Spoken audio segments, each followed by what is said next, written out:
Well, the UN Secretary-General has repeated his call for a ceasefire in Gaza and issued a warning against Israel's plans to seize Gaza City. He says an expanded military assault would be devastating for the Strip.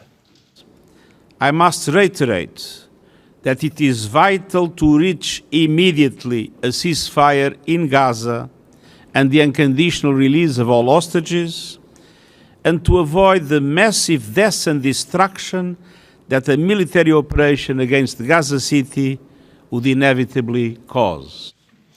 The US ambassador to Israel has suggested that Europe is to blame for stalled talks on a Gaza ceasefire.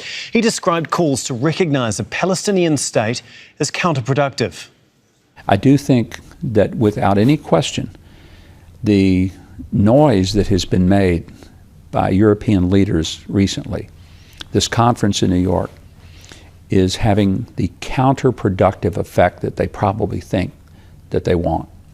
If they believe that unilaterally calling for a two-state, a Palestinian state recognition immediately brings them closer, the sad truth is it's taking them further away.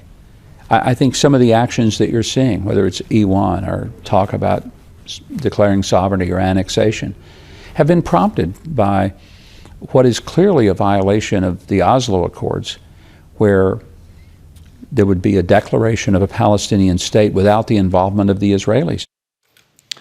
Well, for more now, we're joined by Adel Abdel Ghafar, who is a senior fellow and the director of the Foreign Policy Programme to the Middle East Council on Global Affairs. Thanks very much for being with us. Now, despite some of the massive criticism that we have seen around the world, but also within Israel as well, it's forging ahead with its plans to seize Gaza City. Is it now inevitable, like we heard from the UN Secretary-General, that death and destruction is going to follow now? Unfortunately, yes, and this is all part and parcel of the punishment of the Palestinian people and really this unfolding ethnic cleansing that we've seen. You know, there's been growing opposition to this around the world. Countries are moving to recognize a Palestinian state. There's massive protests and everything, and all of this is not really having an impact on the calculus of the Netanyahu government, which really wants to push the Gazans out of Gaza. Yeah, like you say, they're forging ahead with this plan at speed. Netanyahu wants this to be sped up to take Gaza City. At the same time, the ceasefire proposal that Hamas has accepted still hangs in the air with no real official response from Netanyahu or the government there. What do you make of the timing of both of those two things?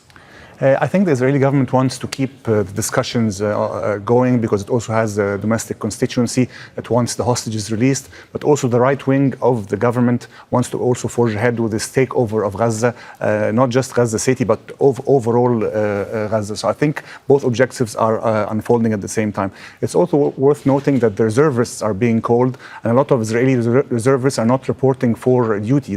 This highlights how the domestic opposition to the war is growing in Israel itself. You have these reservists, some of them suffering from PTSD, and you also have the wider population suffering from depression and anxiety. So there's lots of negative impacts of the war on Israeli society itself.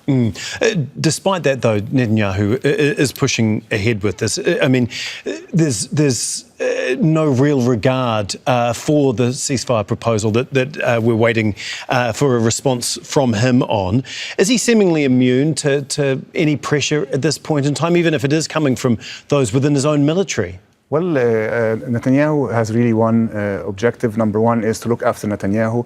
This is an election year. He'll have to go to an election. He wants to stay in power because if he's out of power, he will potentially be legally liable. And even his military is advising against this attack on Gaza. But he is forging ahead despite criticism, massive criticism. I think the one person who can really pressure Netanyahu is President Trump, and unfortunately has given a free hand till now. Yeah, we haven't heard much from him lately when it comes to Gaza. Thank you so much, Adel. We do appreciate your insight.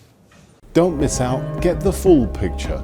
Subscribe to Al Jazeera for reliable news and expert insights. Like, share, stay ahead.